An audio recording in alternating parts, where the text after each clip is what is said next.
ఓం శ్రీ గురుభ్యో నమః. ఓం శ్రీ గణేశాయ నమః.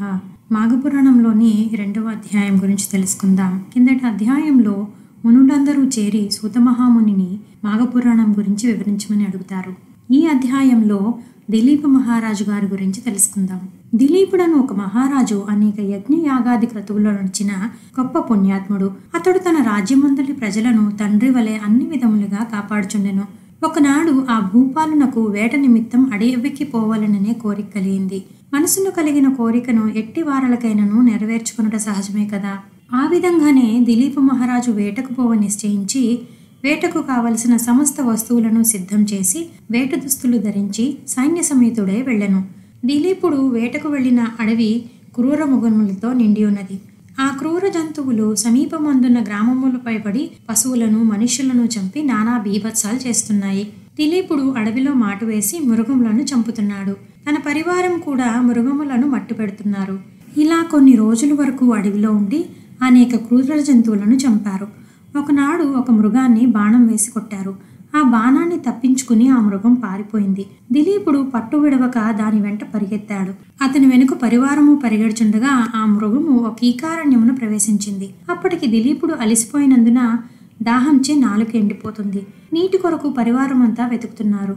అదృష్టం కొద్దీ ఆ సమీపంలో ఒక సరస్సు కనిపించింది. దానిని చూసి సంతోషపడి దిలీపుడు సరస్సును సమీపించాడు. ఆ సరస్సు అంతులేని తామర పువ్వులతో నిండి అతి మనోహరంగా ఉంది.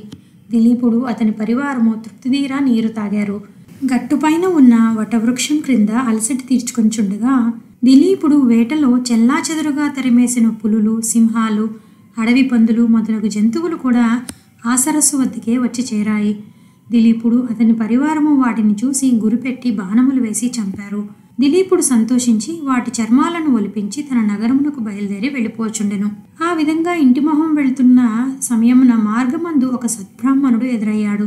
ఆ బ్రాహ్మణుడు బ్రహ్మ తేజస్సు కలిగి ప్రకాశించుచున్నాడు.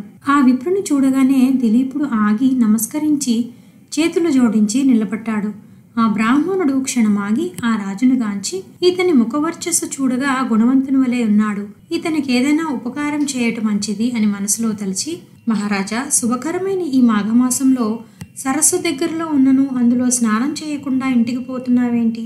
మాఘమాస మహత్యం నీకు తెలియదా అని ప్రశ్నించారు.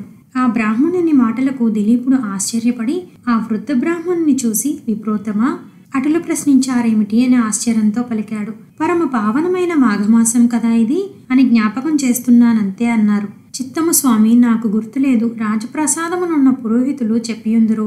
నేను మృగయా వినోదిని అయి వచ్చి అడవిలో కొద్ది దినములుండుట వలన నాకు ఆ విషయం గుర్తుకులేదు.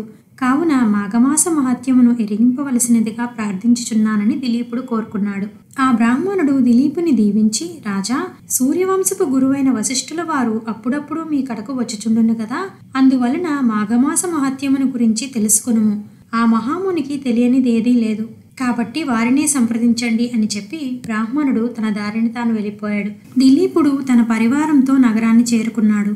బ్రాహ్మణుని మాటలు జ్ఞప్తికి తెచ్చుకొని ఎటులను ఆ రాత్రి గడిపెను. మరునాడు ప్రాతకాలమున లేచి కాలకృత్యములు తీర్చుకొని మంచి ఉడుపులు, సకనాభరణములు ధరించి మంత్రులతో సామంతాదులతో వశిష్ఠుల వారి దర్శనముకై వారి ఆశ్రమానికి వెళ్లారు.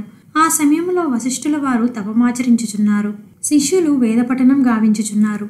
దిలీపుడు ఆ దృశ్యమును చూసి వారికి తపోభంగం కలనీరాదని కొంత తడవు వేచి ఉండెను. దిలీప మహారాజుకు వశిష్ఠుల వారు గురుతుల్యులు. అందుచే గురుభక్తి మిక్కుటుగా ఉండెను.